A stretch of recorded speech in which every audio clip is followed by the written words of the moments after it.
el gran reto de la comunicación no es la soledad, y menos aún en las sociedades contemporáneas donde hay mucha soledad. El gran problema es el aislamiento.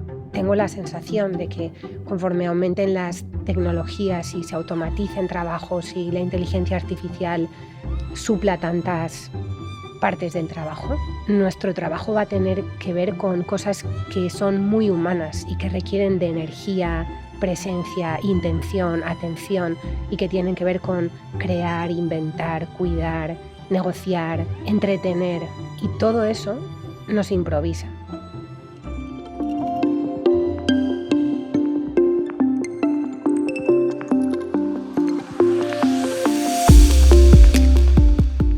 Hay un estudio que vi esta mañana, se publicó este mismo año, en el 23, en Scientific Reports, que es una revista del grupo Nature, y habla de algo muy interesante. En la pandemia se midieron en un grupo de investigación de Austria y Alemania la salud mental de un conjunto de personas, eran 400 y pico personas. Y dentro de todo lo que como humanos en esta sociedad actual podemos hacer a nivel de comunicación, se midió todo. Es decir, cuánto hacían reuniones cara a cara como tú y yo estamos ahora. Cada cuánto tiempo escribían mensajes de texto, WhatsApps, y también cuántas videoconferencias hacían al día. Lo que mostraron en este estudio fue que el tamaño del efecto mayor, es decir, lo que mejor funciona para mantenernos sanos mentalmente, era hablar cara a cara. Sin embargo, el hecho de la videoconferencia no salió significativo, es decir, que por muchas videoconferencias que hiciera la gente, eso no mostraba una mejoría en la salud mental. Y sin embargo, tenemos la sensación de que hablar a través de una cámara con otra persona es más o menos similar. Sin embargo, en el cara a cara hay muchos elementos de la comunicación que pasan desapercibidos cuando estamos en una videoconferencia. Creo que actualmente estamos hackeando los sistemas de comunicación y tú, como experta en la palabra, no solamente en la palabra, sino también en el cuerpo, es decir, los elementos corporales que están implícitos también en la comunicación. Eh, ¿Qué puedes decir acerca de este fenómeno que te acabo de nombrar? Qué interesante, ¿no? Porque primero me encanta que fuera gente de Centro Europa y que al final, que son considerados como fríos y que en realidad muestran que también que todos necesitamos de la cercanía física de otro ser humano, ¿no? Entonces, por un lado, me encanta la noticia del estudio y por otro, percibo que en el salto de lo físico a lo digital simplemente hemos hecho una traslación. Lo que hacíamos físicamente lo hemos replicado virtualmente sin detenernos a pensar precisamente en eso que tú dices, ¿no? Que hay elementos de lo físico que no están en lo virtual y que hay que suplir de otra manera, ¿no? Entonces, me parece que hay un espacio de imaginación muy chulo que se abre ahora para conectar con otras personas a través de lo digital. Hay esta broma que me encanta, ¿no? De conectarte por Zoom para ver a la otra persona y pasarte la videoconferencia mirándote tú, ¿no? Que es Exactamente. algo que nos pasa, a veces inconscientemente. A veces te he oído decir que la palabra es física Ah, esto me encanta. y me encantaría profundizar en eso contigo. ¿A qué te Sí, refieres? es de esas frases que llegas a ellas, no se sabe muy bien cómo, y encima te dan esta capa de terrenalidad que ahora mismo me interesa un montón. Precisamente porque fui una persona durante un tiempo que vivió mucho como de cuello para arriba, ¿no? Y mucho en la cabeza, mucho en el análisis, muy poco en el ahora. Y, y entonces el hecho de que la palabra es algo muy físico, para mí es el hallazgo y el descubrimiento y la reivindicación de que lo que te convierte en una buena comunicadora o en un buen comunicador no es tu retórica, o al menos no solamente, sino sobre todo tu energía. Y eso tiene que ver con cómo habitas tu cuerpo, cómo, ¿sabes? Cómo comunicas y cómo te entregas a la dinámica de la comunicación generosamente, con tus sentidos, con tu presencia. em, y eso me parece un ejercicio tan revelador y al mismo tiempo me parece tan placentero, ¿sabes? Volver a poder entregarse a una conversación generosamente, olvidando tu protocolo de argumentación, dejando a un lado las distracciones y considerando que este momento tiene algo para ti y lo podrías descubrir, ¿no? Y, y todo eso pasa por estar presente, porque si yo no estoy aquí ahora, y por ejemplo no estuviera participando también, no solo de lo que yo digo, sino también de lo que tú me entregas en este intercambio, mm, estaría haciendo un monólogo, más bien, que creo que esto es lo que te referías tú al comienzo cuando decías cuánto comunicamos hoy, ¿no? Es, igual ha aumentado exponencialmente el número de monologuistas eh, ¿Qué hay? que hay, entre los que me incluyo, ¿eh? O sea, esta es una crítica desde el amor y con la vidita misma, o sea, es lo que hay ahora mismo, pero podría ser diferente. Hay un ejercicio que he hecho en mis clases que me parece sorprendente y que pone muy en manifiesto también otra arista dentro de esa frase que tú dices de la palabra es física. Y es muy sencillo. Se trata de poner a personas en parejas y de preguntar algo tan cotidiano como ¿cómo estás? Y la persona, cuando le preguntas cómo está, hay una persona que pregunta, esa persona no puede interrumpir con consejos y con todo tipo de mierdas que a veces interponemos en la comunicación, sino nada más puede escuchar y si algo no entiende, obviamente, pues puede preguntar. Y la persona que responde dice cómo está y cuando termina, la persona que pregunta le vuelve a decir, ¿cómo estás, Belén? Y la persona vuelve a hablar. Y se hace una tercera vez. ¿Cómo estás, Belén? Y lo sorprendente es que con este ejercicio de reiterar en una pregunta tan abierta como ¿cómo estás?, las personas pasan de una forma de comunicar más armada, más a priori, con narrativas que a lo mejor han estado utilizando más y por lo tanto salen de una manera automática, a pasar a una forma de comunicar más física, en el sentido de que dan cuenta de cómo están y empiezan a poner palabras a aquello que están sintiendo. Y es siempre sorprendente para las personas, un ejercicio tan sencillo. Em, Creo que es como otra manera de ver también la palabra es física, es decir, es encarnada, como tú decías antes, y de alguna forma en esta sociedad donde tenemos casi a veces por necesidad o por deber que comunicar constantemente a través de WhatsApps, de emails, de posts en blogs. ¿Te estás riendo por mi acento? No, me estoy riendo porque estoy visualizando conforme avanzas con la retahíla y me está haciendo gracia, lo estoy imaginando y por eso me río. Es que previamente decíamos que por favor no se riera de mis eses porque tengo un Invisalign y entonces a veces me sale una S maravillosa como la de Andrés Averasturi, que me encantaba y entonces como le veía una sonrisilla, pues no sabía si era por esto. Em, ¿Cómo entonces, estás? ¿Cómo estás? estoy bien, gracias. ¿Cómo estás? Entonces me pregunto hasta qué punto dentro de este deber o necesidad tan grande que tenemos actualmente en comunicar, em, somos también en la mayoría de las veces muy automáticos en la forma de escuchar y en la forma de comunicar.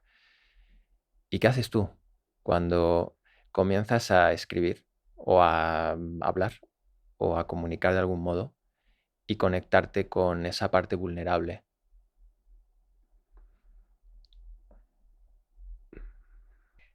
Qué buena pregunta. ¿Sustituir el control por curiosidad? ¿Aproximarme desde una actitud más juguetona? En el sentido de no vas a demostrar, vas a compartir, vas a intentar abrir un espacio, generar una posibilidad o explorar una manera de escribir esto o que la empresa se manifieste de una manera determinada. Y luego, de verdad, últimamente me hago la pregunta, ¿qué es lo más importante que tengo que hacer hoy? Y ya no trato de rendir al 100 en las 24 horas, sino concentrar una cierta energía o un foco para ese momento, considerándolo casi como un ritual.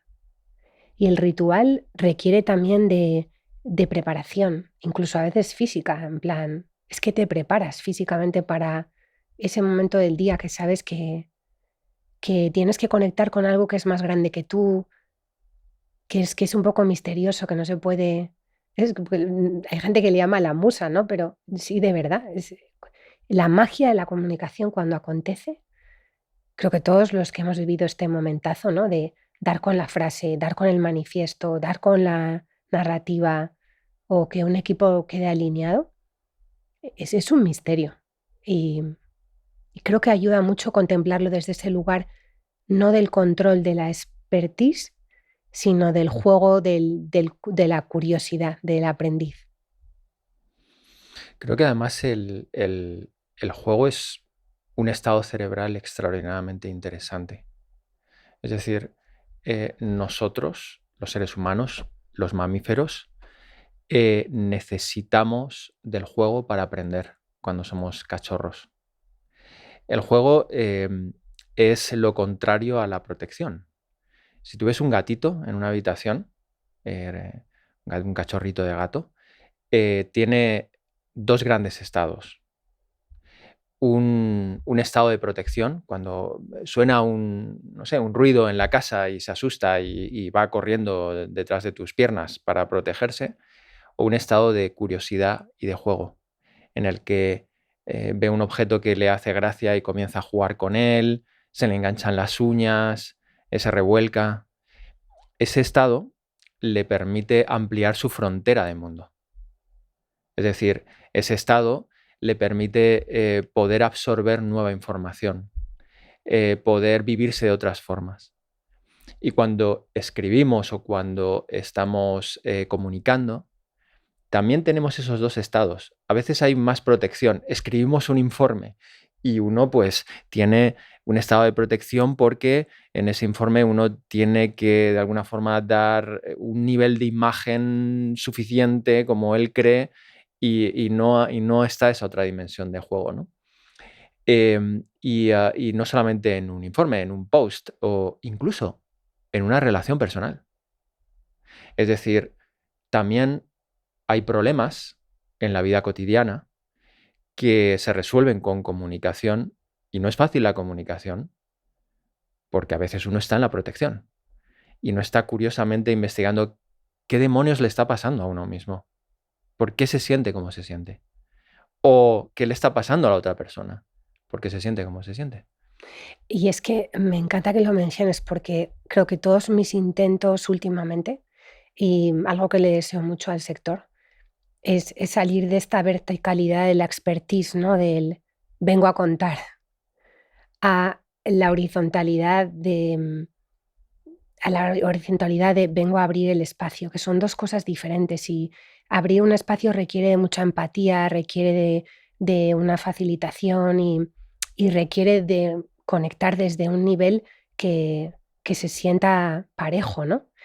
El filósofo Josep María Esquirol, respecto a lo que tú decías hace un momento, tiene un comentario fabuloso que dice: pareciera que un buen filósofo es aquel que escribe algo que nadie entiende, ¿no? Rollo, como no hay quien lo entienda, esto debe ser muy bueno. Y es en qué momento el lenguaje nos perdió. Mario Tascón, que justo nos acaba de dejar y qué bonito también poderle homenajear aquí, ¿no? Inició este movimiento en pos de la comunicación clara. Y es que tenemos el derecho a entender. Y por eso el juego me gusta porque te saca como de ese encorsetamiento y de esa expertise que a veces nos niega tantas posibilidades, empezando la de aprender, la de, bueno, yo siento curiosidad por el lenguaje y la literatura, pero eso es todo, ¿no? Y te libera de mucha presión, incluida la presión de no he leído ese libro. Y no, o sea, todo está bien, es como, queda tanto por leer, queda tanto por aprender y por compartir y por crear también, ¿no? Además, sospecho que todo expertise es una ilusión, en el sentido de que allá donde miras siempre hay más conocimiento, o sea, nunca está el círculo cerrado. Es decir, tú comienzas a investigar sobre cualquier aspecto científico y el experto eh, tiene teorías, tiene hipótesis, pero siempre hay grietas y siempre se puede aprender más. Y creo que quien se pone o cuando nos ponemos en el lado del experto en realidad es por protección. ¿Sabes lo que sí me gusta a mí mucho? La palabra oficio. Eso sí me gusta mucho, porque lo que sí a lo que sí creo que hay que aspirar y lo que me parece hermosísimo es conocer un oficio. Como por ejemplo, el oficio de escribir algo para que se entienda o para que emocione. Y eso sí me encanta, porque sí creo que, primero, el oficio es una fuente de intercambio, ¿no? Hay una posibilidad de servir de verdad a una empresa cuando conoces un oficio, igual que un cocinero o un científico. En el oficio hay servicio, pero también hay pasión por algo, que no está buscando la expertise, no quiere ser un experto en. Lo que quiere es adentrarse en ese mundo para descubrir cómo funciona y conocer sus mecanismos para, en un momento dado, cuando sea necesario, poderlo replicar. Que parece una dinámica diferente, ¿no? Es como si en el fondo lo que si quisieras es poder volver a celebrar esa magia de la palabra y su alcance y su poder de manera intencional, no espontáneamente. Ah, se dio un buen manifiesto aquí. No, es como, vale, la semana que viene necesitamos un manifiesto. Y entonces el oficio ahí sale a nuestro encuentro. Y eso es algo que especialmente en los últimos años personalmente he deseado un montón, ¿no? El comprender mejor cómo funciona el misterio de la comunicación, en todo caso, para poderla poner al servicio de otros. Mm. Antes he empezado con un estudio en el que hablaba de cómo algo tan sencillo como hablar con otra persona es un predictor de la salud mental, obviamente, dentro del contexto de la pandemia. Y esto nos hace pensar que dentro de lo que podríamos llamar estilo de vida, la comunicación con otros es esencial. De hecho, la propia evolución del cerebro se puede explicar por la complejidad de nuestras sociedades. Es decir, necesitamos un cerebro tan grande y tan complejo porque nuestra comunicación, nuestras sociedades son igualmente complejas. Entonces, cuando a veces se habla de estilo de vida, se habla de alimentación y hay consejos como demasiado amplios que dicen, no, come bien o come de todo, ¿no? Que de ser tan amplios no dicen nada. Y las relaciones con otros, la comunicación, a veces también se dicen de una forma demasiado amplia, ¿no? Es bueno interactuar con otros, pero hay formas de interactuar con otros o de comunicar que pueden ser todavía más perjudiciales para la salud mental de uno mismo, ¿no? Y me apasiona esta idea de que alguien como tú, que aunque tú te digas que no eres experta en comunicación, te has tirado muchos años investigando sobre el tema, has asesorado a muchas empresas, de hecho yo te conozco por eso, acerca de cómo comunicar, pero te has desmontado de esa parte más técnica de la comunicación en la que a lo mejor se dice hay que comunicar de esta manera para esto o para aquello, y has investigado a un nivel más encarnado, más humano. qué es la comunicación, qué es el acto de escuchar, qué es el acto de poner palabras a las cosas, nos puedas decir, según tu punto de vista y tu criterio como ser humano, eh, cómo podríamos mejorar nuestras comunicaciones diariamente. Qué temazo. Hay una escritora, Carmen Martín Gaite, que en El cuento de nunca acabar habla de el interlocutor soñado y dice que todos ansiamos conocer a esa persona que es como el interlocutor soñado, ¿no? Alguien a la altura de nuestras conversaciones. Y es precioso porque la escritora dice en un momento dado que el primer interlocutor soñado siempre debemos ser nosotros mismos y que todos necesitamos de un espacio adentro donde, dice ella literalmente, me lo voy a contar como si no supiera nada, porque si no me lo cuento a mí como si no supiera nada y logro comprenderlo, hasta ese momento no debería arrojárselo a nadie más. Y creo que hoy falta mucho de ese interlocutor soñado que empieza por uno mismo. Y a veces en tiempo real necesitamos que el otro sea el interlocutor soñado en medio de un pasillo, en 5 segundos, y en medio del ruido le arrojemos nuestra bola de preguntas y nos la resuelva a golpe de no sé muy bien qué, ¿no? Entonces, primero, qué necesario, qué placentero y qué bonito sería volver a abrir un espacio para la interlocución íntima de cada uno con nosotros mismos. Y el otro, me parece que llegaremos de motu propio o por la fuerza. Y es que conforme tengo la sensación de que conforme aumenten las tecnologías y se automaticen trabajos y la inteligencia artificial en los entornos en los que, o sea, en los entornos de los que estamos hablando ahora, supla tantas partes del trabajo, nuestro trabajo va a tener que ver con cosas que son muy humanas y que requieren de energía, presencia, intención, atención y que tienen que ver con crear, inventar, cuidar, negociar, intermediar, entretener, sublimar. Y todo eso no se improvisa. Todo eso se cultiva, todo eso se canaliza, todo eso se prepara, todo eso se aprende, todo eso se entrega y todo eso es lo que hemos venido a hacer.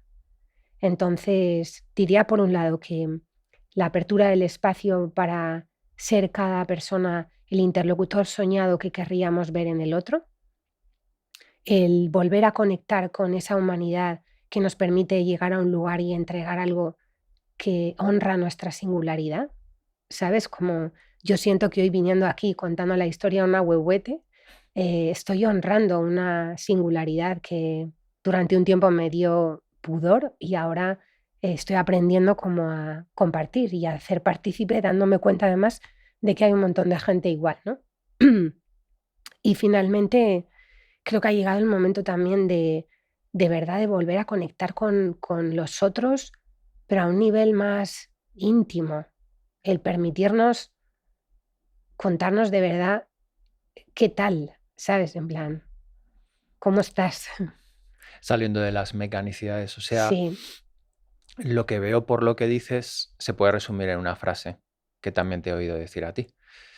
Y es demasiada comunicación, pero demasiada poca conexión. sí, total. ¿No te pasó en la pandemia que esa vicepresidenta con la que te reunías en traje de chaqueta en una sala de reuniones de pronto se conectaba en la habitación de su hijo con 2 literas detrás y de pronto entraba el niño y se sentaba en la conferencia y tú decías: "Guau, estoy viendo a otra persona", ¿no?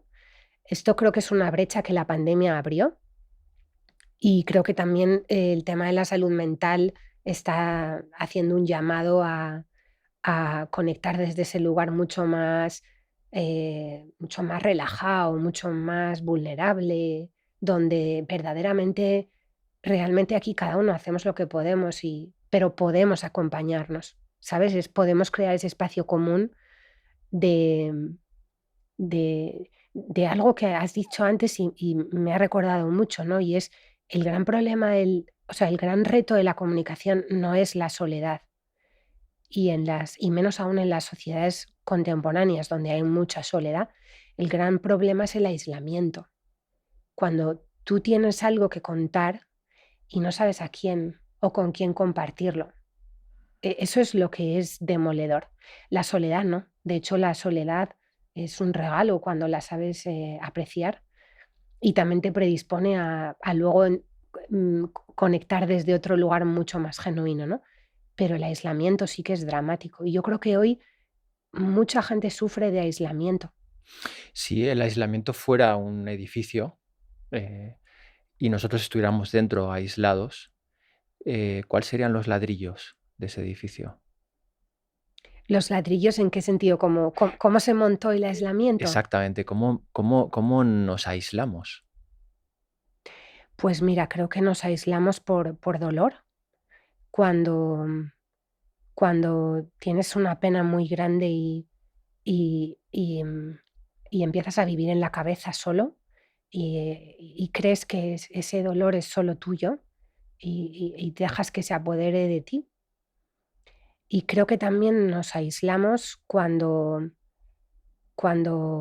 renunciamos a la posibilidad, cuando olvidamos que lo que salvó a nuestra especie fueron dos habilidades que nos pertenecen, que fueron la comunicación y la creatividad. Entonces, creo que hay una parte de renuncia, de pensar que no es posible otra vida, ¿no? Como el agujero es tan grande y a veces ese agujero empieza por el cansancio físico, empieza bueno, por muchos problemas que de pronto se te amontonan también, ¿no? Y en lugar de convertir eso en una esfera o en un espacio para la posibilidad, porque en todo dolor es esta frase maravillosa de Cohen, ¿no? Hay una grieta en todo, es ahí por donde entra la luz. Empezamos a negar eso, empezamos a negar el dolor, empezamos a negar los problemas, empezamos a negar la complejidad y cuando lo hacemos desplegamos todo ese aislamiento. Por eso anhelo profundamente también nuevas narrativas que sean mucho más integradoras, donde un directivo pueda decir no lo sé, donde una persona pueda, ante la respuesta ¿cómo estás?, decir estoy cansado. Y eso se pueda sostener por los otros, que nos podamos de verdad volver a sostener en toda nuestra imperfección y de una manera más integrada, no solo desde esa parte luminosa, productiva, ejecutiva, controlada, que ha imperado tanto, sobre todo en el mundo empresarial, me parece. Has acompañado a muchas personas, no sé si a muchas, pero a personas a escribir, a que desarrollen sus capacidades para escribir. Yo he sido una de ellas. Entonces he vivido ese proceso contigo. Y en el proceso de escribir, una de las cuestiones que más me aparecen y me aparecieron también cuando tú me acompañabas es el miedo. Es decir, la mayoría de las automatizaciones que tenemos a la hora de escribir tienen que ver con el miedo. Es decir, si escribo esto, el otro va a pensar que no soy suficientemente bueno. O el miedo también a escribir algo que gramaticalmente no sea correcto. O miedo a no saber algo sobre un tema realmente profundo. Hay muchos miedos que impiden la escritura. Si tuvieras que decir algún consejo basado en escribir, y la palabra consejo a mí no me gusta demasiado, pero algún tipo de mecanismo que pudieras describir para ayudar a personas que se sienten aisladas y que utilizaran la escritura como un medio para abrir grietas en esas paredes, ¿cuáles serían?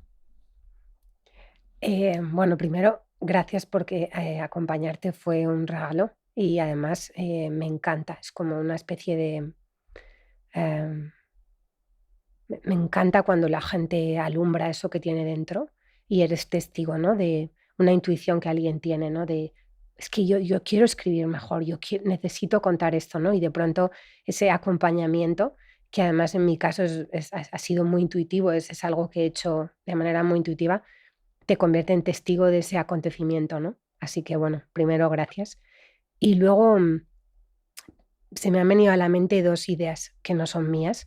Una es de Bukowski, que dice esa famosa frase, ¿no? De eh, te tiene que quemar adentro.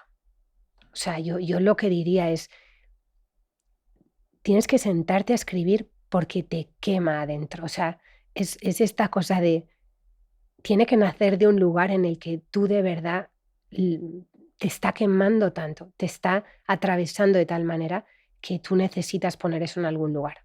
Eso en primer lugar. Es esta cuestión de verdad y más cada vez más también en la comunicación actual. Los textos que te tocan, te conmueven, te ponen en marcha, te emocionan, no son necesariamente un ejercicio de retórica, son un ejercicio energético. Alguien ha puesto ahí sus entrañas y se acaba de dejar la piel por poner en una frase algo que le quemaba por dentro, ¿no?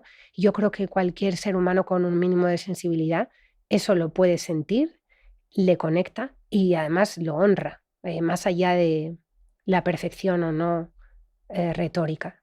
Y el segundo consejo me lo dio Antonio Martínez, que es un profesor de literatura de la Universidad de Navarra, que en una época de mi vida en la que yo de verdad estaba avanzando muy a tientas y pasaba muchas horas en una biblioteca, venía cada día a verme y también venía a traerme alguna lectura, ¿no? Y me decía, léete esto. Y luego me decía, y ahora léete esto.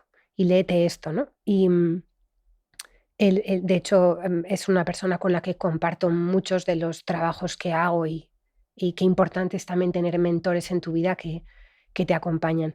Y en unas etapas del Camino de Santiago que hice antes de mudarme a Madrid, en pleno febrero, marzo, nevado, no había allí nadie, estábamos la nieve y yo y nadie más, y aquello fue maravilloso.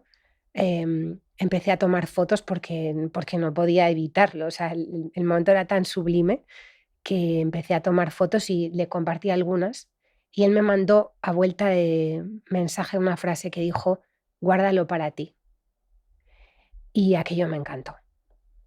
Y creo que sería a mí me ha ayudado mucho hay cosas que he escrito que las he guardado durante meses o años o nunca las he compartido, ¿no?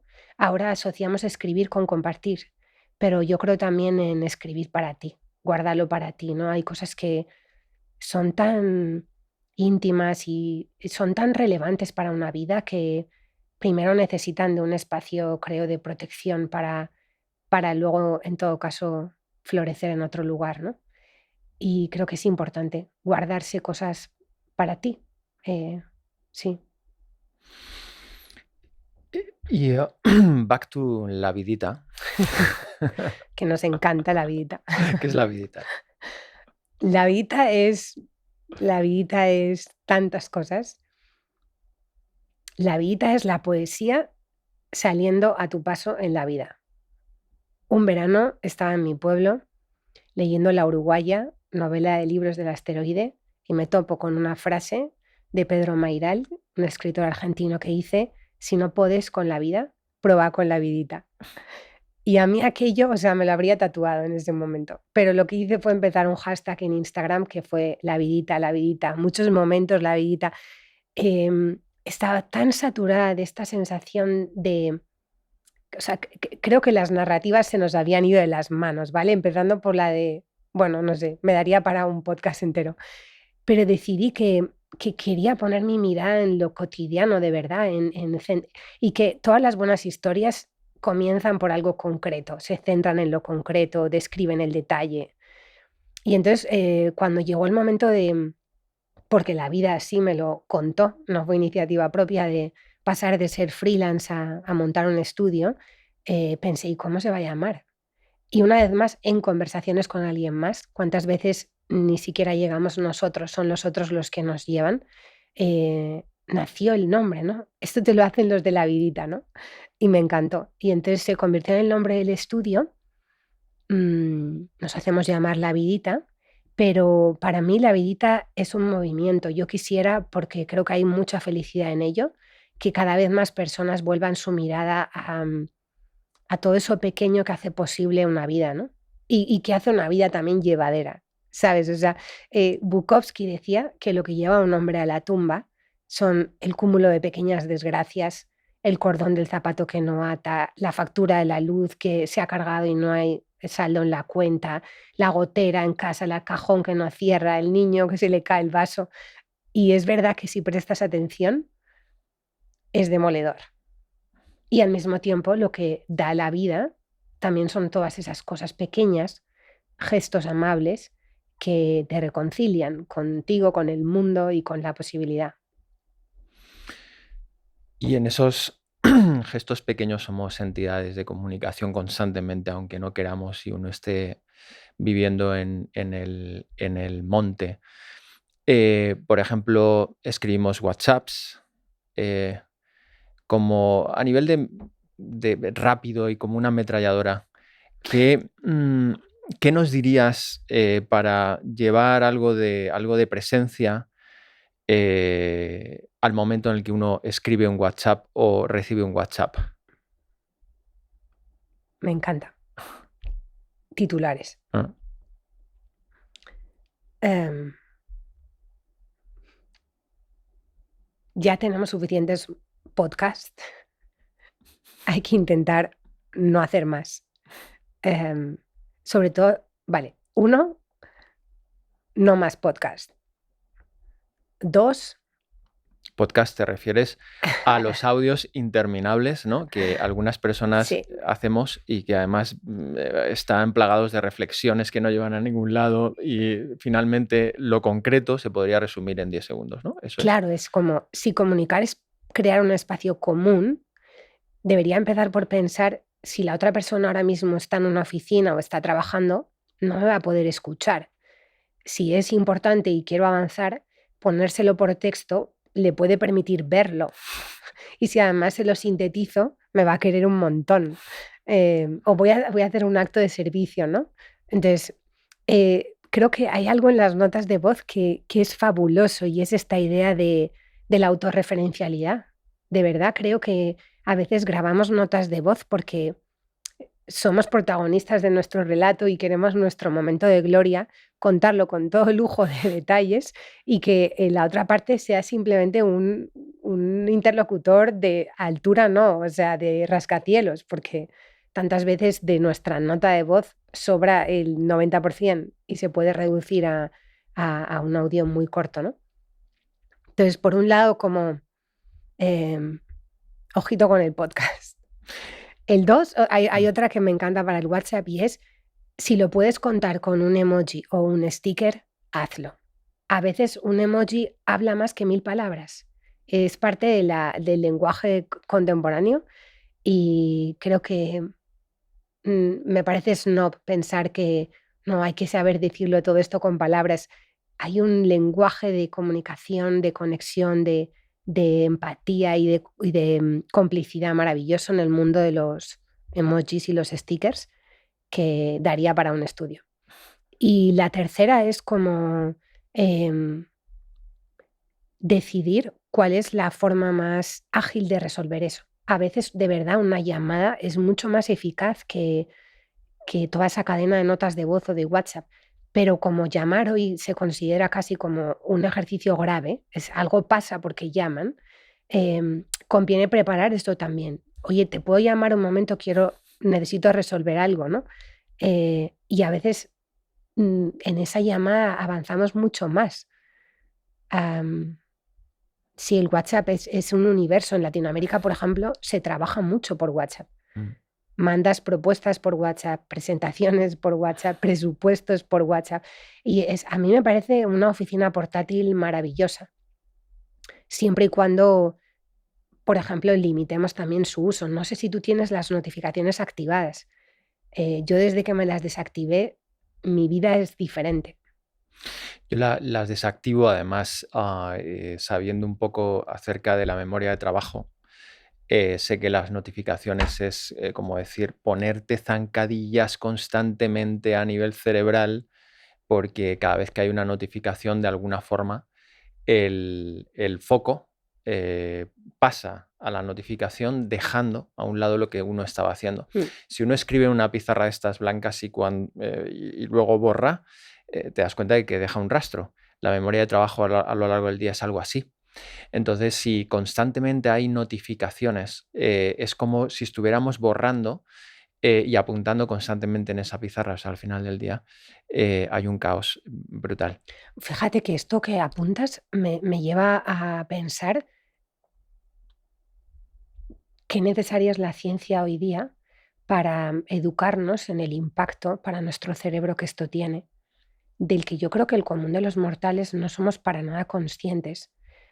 Empezando también por la cuestión de a nivel creativo, ¿no? El impacto tan grande que esto tiene en la plenitud de las personas, porque cuando tú interrumpes los flujos cerebrales que llevan a experimentar el flujo, ¿sabes? O sea, cuando interrumpes los ciclos de concentración que hacen posible el estado de flow, de flujo, que es una experiencia súper placentera y maravillosa que deberíamos intentar tener como mínimo una vez al día, todo esto nos lo estamos negando. Y yo creo que esto debería ser parte de la conversación pública, pero los científicos aquí em, nos tenéis que ayudar porque yo creo que la mitad de la gente no somos para nada conscientes del impacto que esto tiene en nuestro cerebro.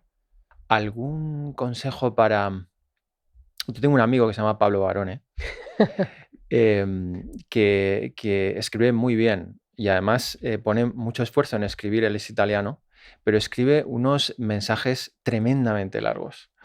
Entonces, no sé si tienes algún consejo para mails, Slacks, o sea, todo este tipo de comunicación que llevamos a cabo todos los días.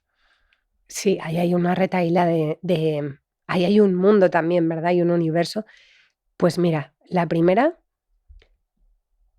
comparte el resultado de tu pensamiento, no tu pensamiento, que son 2 cosas diferentes. ¿Cuántas veces vamos pensando en tiempo real, escribimos, pensamos, pensamos, pensamos y al acabar de pensarlo todo le damos a enviar? Y la persona que está al otro lado, en realidad no necesita acompañarnos en todo nuestro recorrido mental hasta llegar a la conclusión. Le basta con tener la conclusión y, en todo caso, la pregunta de: "Si quieres saber cómo he llegado hasta aquí, pregúntame", ¿no? Primero es esta cuestión de envía el resultado de tu pensamiento, no tu pensamiento. Luego hay ideas tan bonitas como dar muerte al bloque. ¿Sabes estos mails que son una retahíla de sándwich que no puedes respirar, no hay puntuación, no hay diseño, no hay belleza, no hay es como, muerte al bloque. Am, Tantas veces también, la ayuda mucho preguntarse: "¿Esto es necesario?". A mí me encanta esta pregunta, yo la practico, mira, es maravillosa. ¿Esto es necesario? Aplica a, ¿es necesario poner en copia a toda esta gente? ¿Es necesario? Cuando me llega una cadena inmensa y yo voy a dar a contestar, ¿es necesario que la gente siga en copia o la mitad se pueden bajar? Y lo más interesante de todo, antes de, o sea, automáticamente y por la inercia empezar a mandar un mail o un WhatsApp o lo que sea, es, ¿lo puedo resolver de manera autónoma? Que muchas veces sí, pero rápidamente es como, vamos a mandar un mail y luego resulta que la información estaba 3 mails más arriba, en un adjunto que no habíamos leído, o que simplemente lo sabemos, no hace falta interrumpir a nadie. em, Creo que también hoy en día es interesante preguntarse cuál es el canal más adecuado para resolver esto. Porque de verdad a veces acabamos en un montón de mails que me llevan a preguntarme también, esto se hubiera podido resolver mucho más genuinamente por otro camino, que puede ser desde un encuentro personal hasta una pequeña reunión en línea, hasta, o sea, es como recurrimos mucho al mail y hemos construido canal, o sea, hemos aumentado nuestro número de canales y no hemos descartado ninguno. Empezamos por el mail, luego, o sea, bueno, empezamos por el fax, luego le añadimos el mail, ahora hemos sumado WhatsApp, estaba el teléfono fijo, está el teléfono móvil, está el Slack, nos vamos a volver locos. O sea, ¿cuándo vamos a trabajar? Hay un estudio en el MIT que habla de otro mal de nuestro tiempo que pasa en muchas organizaciones y que son las reunitis. Es decir, el hacer una reunión para todo puede generar en muchas personas también una cosa parecida al recibir tantísimos mails, ¿no? en la bandeja de entrada. Y en este estudio hicieron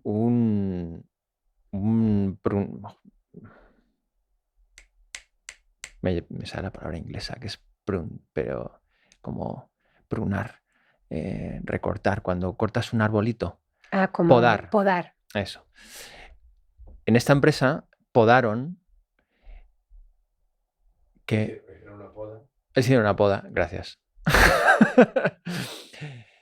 en esta universidad, no. Lo que hicieron en esta universidad fue generar un estudio con 70 empresas, en las cuales les sugirieron que nada más podían hacer 1, 2 o 3 días de reuniones a la semana, el resto no.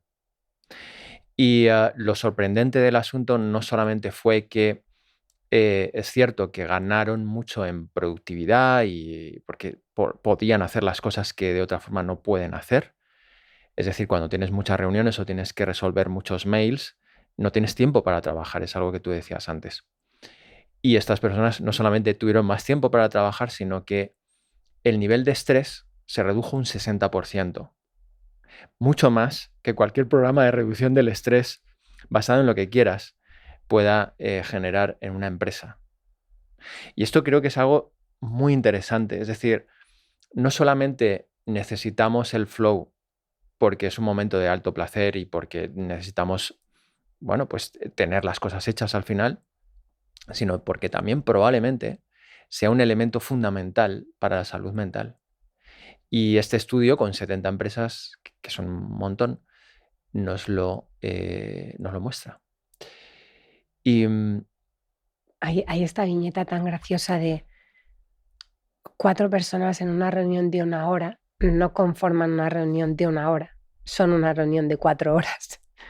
Oye, o sea, es verdad que a veces, ¿no? Una reunión de 20 minutos ya, bueno, pero si multiplicas 20 por el número de personas que asisten, se dispara el tiempo, ¿no? Exactamente, y todo ese tiempo también es dinero. Exactamente. Yo realmente no tengo una respuesta para este cambio paradigmático al que creo que asistimos, que algunos días me parece tan grande que pienso, ¿cómo será la vida de mis sobrinas, ¿no? Cuando estén en el mundo laboral dentro de X años, 10 o así? El otro día en Portugal estábamos, no sé, éramos 8 personas en una mesa de un café con un ordenador trabajando remotamente, ¿no? De verdad, me acuerdo preguntarme, ¿no? ¿Van a pasar tantas cosas inesperadas y también no imaginadas en el mundo del trabajo? Que en el mundo del trabajo, y aquí yo también, no sé, como trabajamos en Guatemala, en Colombia y en países donde ves otras realidades, me parece importante también como ser conscientes de que hay muchos niveles de profesión, hay muchos niveles de trabajo, incluso en la propia España. O sea, em, ahora creo que estamos hablando también de un marco muy específico de trabajo que tiene que ver con procesos creativos. Cuando tu misión es acompañar a empresas a transformarse, o a crear algo nuevo, o a hacer cultura, o a mejorar sus habilidades de comunicación, el nivel de compromiso y de energía y de presencia que eso requiere es toda una cultura per se, es todo un cambio de perspectiva. Y, y creo que en nuestra cultura también en España tenemos que dar un salto de madurez de entender esta cuestión, ¿no? De he venido a entregarme, he venido a hacer esto posible. Y mi misión no es estar 8 horas, es que esto suceda. Es un cambio tan grande, ¿no? Porque a veces que eso suceda dependerá de 1 hora o dependerá de un impacto, y otras veces dependerá de 1 año y medio de trabajo. Pero has venido aquí a hacer que esto suceda. Y para mí este es un cambio de mentalidad súper relevante, porque también nos saca del número de horas en el que tengo que estar aquí trabajando. Y es bueno, o sea, a veces serán menos. Y a veces tendrás que tomarte la licencia de recargar tu energía porque luego tienes que dar un servicio y tienes que estar ¿Sabes? Es como, y lo digo desde la más profunda humildad de, no sé eso cómo se organiza todavía, pero sí creo que vamos a asistir a un cambio profundo en la concepción y la narrativa del trabajo, incluyendo esta idea de la gran renuncia, ¿no? Y de este deseo cada vez más amplio, que seguramente en Cara también veréis un montón, de balancear un poco la vida o tratar de balancearla. Muchas gracias, Belén.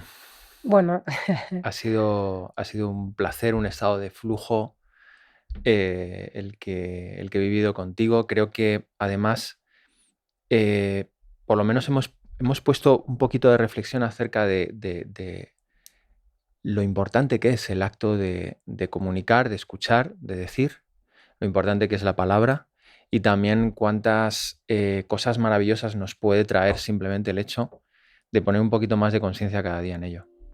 muchas gracias, ha sido un placer. Gracias.